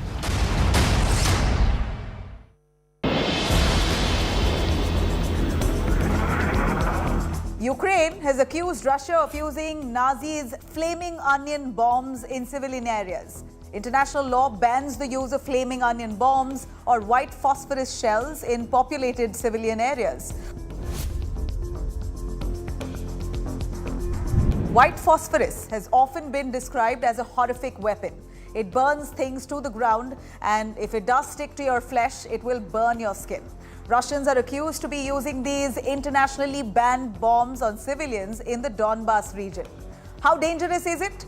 This colorless or yellowish translucent wax-like substance, which smells like garlic and ignites around oxygen, can cause some serious injuries and even death when it comes into contact with the skin or when it's inhaled or even swallowed. It is very hard to extinguish, and when it sticks to the skin or flesh, it makes the burn more serious. But white phosphorus are not banned. Although international law bans the use of white phosphorus shells in heavily populated civilian areas, it allows them in open spaces to be used as cover for troops. White phosphorus is primarily designed to take advantage of its smoke-producing properties to work as a cover. This is why the United Nations Convention on the Prohibition of Use of Certain Conventional Weapons exempts it from being an incendiary weapon. Incendiary weapons are designed to start fires or destroy sensitive equipment using fire. When it comes to white phosphorus, its effect to cause burn and injury are seen as incidental to its illuminant property, which is used as smoke cover for troops. So by the United Nations Convention on the Prohibition of Use of Certain Conventional Weapons definition, it strictly does not come under incendiary weapons. But it still does narrowly fall under convention guidelines, which bans or restricts its use on civilian areas, as it can cause unnecessary or unjustifiable hurt as the substance burns fiercely and can cause horrendous injuries. Studies have shown that the effects of white phosphorus is severe, especially on infant mortality, cancer and leukemia. White phosphorus munitions have been used on battlefields to make smoke screens, generate illuminations, mark targets, or burn bunkers and buildings as well. In 2004, the United States acknowledged using white phosphorus in Fallujah, Iraq. In 2006, Israel used white phosphorus shells during the Israel-Lebanon conflict. During the Gaza war of 2008 and 2009, Israeli military were accused of using white phosphorus shells in populated areas, which the Israeli army then denied. The Taliban have also been accused of using white phosphorus during the US-Taliban clash near Bagram. During the Syrian civil war, white phosphorus was used via airstrikes and artillery attacks. By the looks of it, these chemical bombs were used by militaries across the world by exploiting this legal grey area of international law of warfare.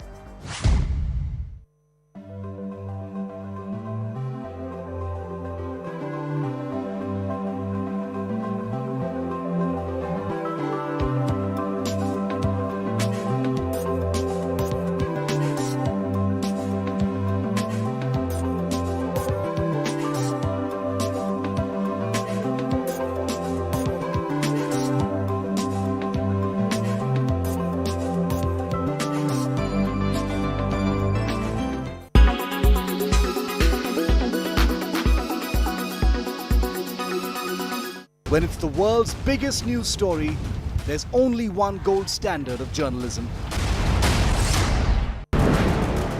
This is Ukraine's true danger zone. Up close and fearless in Ukraine's combat zone. You are watching India Today. From the break of war, this is Mariupol. You hear a series. Hear the sound.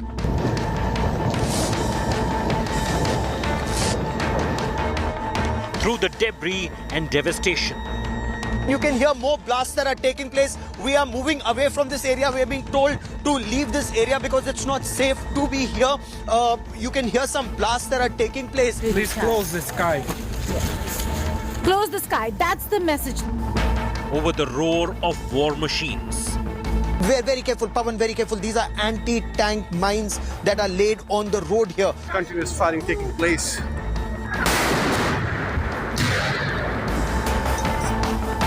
No compromise, no half measures. उन्होंने हमारे ऊपर हथियार तान के रखा है. This is one of the frontline areas where trenches have been dug up, bunkers have been set.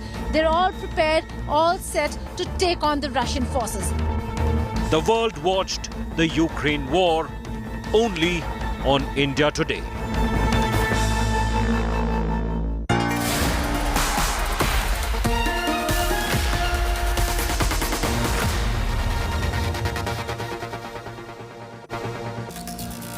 Good evening, hello and welcome. You're with the news today, your primetime destination. News, newsmakers, talking points, news with perspective. We'll be looking at the two big stories in the world of politics. The Congress G23 of rebels are meeting at the moment. Meanwhile, the Aam Aadmi Party has its first full government outside Delhi. Its Chief Minister in Punjab sworn in. We'll look at that too. And we'll have an exclusive with the Kerala government, Arif Mohammad Khan, who has strong views on the hijab issue, which was settled in a Karnataka High Court yesterday. Lots to look forward to, but first, the 9 headlines at 9. Bhagwant Mann is sworn in as Punjab's new Chief Minister, takes oath at Bhagat Singh's village. Mann, the first non-Congress, non-Akali Chief Minister of Punjab. It's the first AAP government outside Delhi. दोनों हाथों पर जाके दो नारे ला दियो.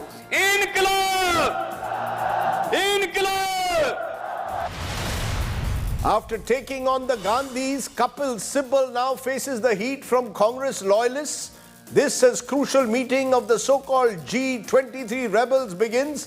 Manishankar Iyer, Shashi Tharoor among those who joined the rebel camp. Yogi Adityanath meets BJP President JP Nadda in Delhi to discuss the shape and size of his new UP cabinet. Yogi likely to take oath as Chief Minister again after Holi is over. Protests set off across Karnataka as pro-hijab students boycott classes after the High Court verdict. Students say hijab is their right. Colleges say they will enforce the uniform mandate now.